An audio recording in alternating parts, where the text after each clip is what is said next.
നമ്മളെല്ലാവരും ഇവിടെ നിൽക്കുന്നു. ഒരു വലിയ യാത്രാ ദുരന്തം അവസാനിക്കാൻ വേണ്ടി പോകുന്നതിൻ്റെ ഒരു സൂചനയാണ് ആ പരിപാടി ഇന്നിവിടെ ഉദ്ഘാടനം ചെയ്തിട്ടുള്ളത്. നമ്മൾ വിചാരിക്കുന്നത് പോലെ എളുപ്പത്തിൽ ഒരു അടിപ്പാത വികസനം എന്ന് പറയുന്നത് അസാധ്യമാണ് എന്ന് നമുക്കെല്ലാം അറിയാം.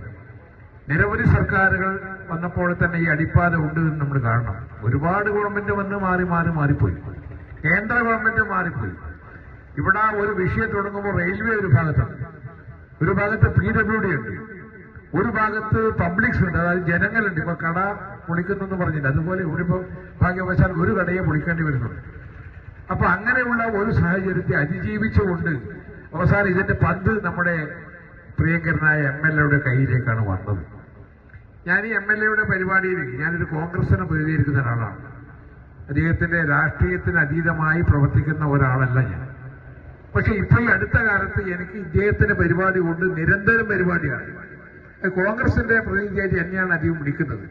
പൊതുപ്രവർത്തന രംഗത്ത് നമ്മളെല്ലാം നിറഞ്ഞു നിൽക്കുന്ന ആളുകളാണ് നിങ്ങളോട് കൂടി. ഞാൻ ജനിച്ചു വന്ന വാർഡ് മാടായിയാണ്, വളർന്നത് ഏഴോമാണ്, എൻ്റെ അമ്മയുടെ വീട് മണ്ടൂരാണ്. അപ്പൊ അങ്ങനെയൊക്കെ വരുന്ന ഒരു കമ്മ്യൂണിസ്റ്റ് ഗ്രാമത്തിലാണ് ഞാൻ കടന്നു വന്നത് എന്നതുകൊണ്ട് അവരുമായി ഏറെ താതാത്മ്യം പ്രാപിക്കേണ്ടുന്ന ഒരു രാഷ്ട്രീയ സാഹചര്യത്തിൽ ആണ് എന്നെ ചിലപ്പോൾ വിളിക്കുന്നുണ്ടാവുക.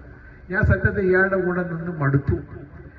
ഈ പരിപാടിന്റെ ഊക്കമുണ്ട്, അതിന്റെ വണ്ണം കൊണ്ട്. ഒന്നുകിൽ മത്സ്യ മാർക്കറ്റ് ചെയ്യുന്നുണ്ടാവും, അല്ലെങ്കിൽ അതിനപ്പുറത്ത് വേറെ സ്കൂളിന്റെ ഒരു പരിപാടി ഉണ്ടാവും, അല്ലെങ്കിൽ റോഡിന്റെ പരിപാടി ഉണ്ടാവും, അല്ലെങ്കിൽ ഏഴോത്തെ നമ്മുടെ പരിപാടി വോട്ടിംഗ്. അങ്ങനെ നിരന്തരമായ ഞാനിപ്പോ ഈ വികസന രംഗത്ത് കക്ഷി രാഷ്ട്രീയത്തിന് അതീതമായി കാണുന്ന പറയുന്നതാണ്. അതുകൊണ്ട് ഉമ്മൻചാണ്ടിയെ പോലുള്ള മുഖ്യമന്ത്രിയൊക്കെ ഞങ്ങളെപ്പോൾ സ്നേഹിക്കുന്നത് കരുണാകരനെയൊക്കെ തന്നെ. ആരാണോ രാജ്യത്തിന് വേണ്ടി ജനങ്ങൾക്ക് വേണ്ടി ചെയ്യുന്നത് അവിടെ രാഷ്ട്രീയം നോക്കാതെ ആ രീതിയിൽ മുമ്പോട്ട് പോകാൻ സാധിക്കുന്ന ഒരു ജനങ്ങളെ വാർത്തെടുക്കലാണ് ഒരു രാഷ്ട്രീയ പാർട്ടിയുടെയും സർക്കാരിന്റെയും കടമ എന്നത് നമുക്ക് നല്ലൊരു കാര്യമാണ്. എല്ലാത്തെയും നമ്മൾ വിമർശിക്കും. പിണറായി ഗവൺമെന്റ് അതിശക്തമായി വിമർശിക്കുന്ന ഒരാളായിരിക്കും ഞാൻ, എന്റെ പാർട്ടി. പക്ഷെ കാണുമ്പോൾ ചെയ്യുന്നത് നല്ലതായിരുന്നു എന്ന് പറയാൻ വേണ്ടി നമുക്ക് സാധിക്കുന്ന ഒരു മാറ്റം അത് നമ്മുടെ രാഷ്ട്രീയ പാർട്ടികൾക്കും ജനങ്ങൾക്കും ഉണ്ടെങ്കിൽ നമ്മുടെ രാജ്യത്ത് വലിയ വികസന രംഗത്ത് നമുക്കൊരു കുതിപ്പുണ്ടാക്കാൻ സാധിക്കും. ഞാനോട് വരുമ്പോൾ കുറെ ആൾ കൂടിയിരിക്കുന്നുണ്ടായിരുന്നു. എനിക്ക് ഭയങ്കര ആശങ്കയാണ്. ഇതിങ്ങനെ സംഗതി വരില്ല. ഇന്നിപ്പോൾ ഒരു തുരങ്കത്തിന്റെ ഉദ്ഘാടനം പിണറായി വിജയൻ മുഖ്യമന്ത്രി അവിടെ നിർവഹിച്ചിട്ടുണ്ട് വയനാട്ടിൽ. ഞാൻ വിചാരിച്ചത് തുരങ്കത്തിന്റെ ഒരു മോഡലായിരിക്കുന്നതാണ് എന്നോട് MLA പറഞ്ഞു. ഈ ആശങ്ക ഞാൻ ജനങ്ങളുമായി പങ്കുവെച്ചു. കാരണം എന്റെ MLA MLA നിങ്ങളിത് ഉദ്ഘാടനം ചെയ്തിട്ട് പോകുന്നത് ഇത് നടക്കുന്ന കേസ് തന്നെയാണോ? എന്താ ഉണ്ടായിട്ട് അങ്ങനെ പറയും? ഞാൻ പറഞ്ഞത് അങ്ങനെയാണ് വരുന്ന ഞാൻ വരുമ്പം തന്നെ ആളുകളുടെ കമന്റ്സ് അങ്ങനെയാണ്.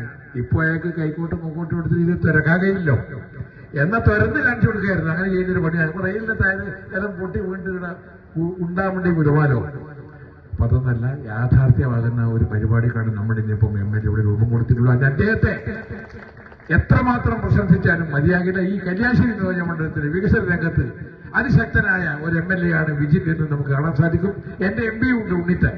അദ്ദേഹം അതിശക്തമായ നിലയിൽ തന്നെ എവിടെയൊക്കെ തന്നെ ബസ് കൊടുക്കുവാനും മറ്റു വികസനം നടത്തുവാനും വീൽ ചെയർ കൊടുക്കുവാനും അങ്ങനെ എല്ലാത്തിനും അദ്ദേഹം പരിപാടി എടുക്കുന്നു. അപ്പൊ MLA MP തമ്മിലുള്ള ഒരു സംഘത്തിന്റെ പരിപാടി കൂടി ആകുമ്പോൾ കല്യാശ്ശേരിയുടെ മുഖവും നിറവും മാറ്റാൻ വേണ്ടി നമുക്ക് സാധിക്കുന്ന ഒരു സാഹചര്യം ഉണ്ടാകട്ടെ എന്ന് മാത്രം ആത്മാർത്ഥമായി ആശംസിച്ചുകൊണ്ട് നിർത്തുകയാണ്. നമസ്കാരം. ജയ് ഭാരത്.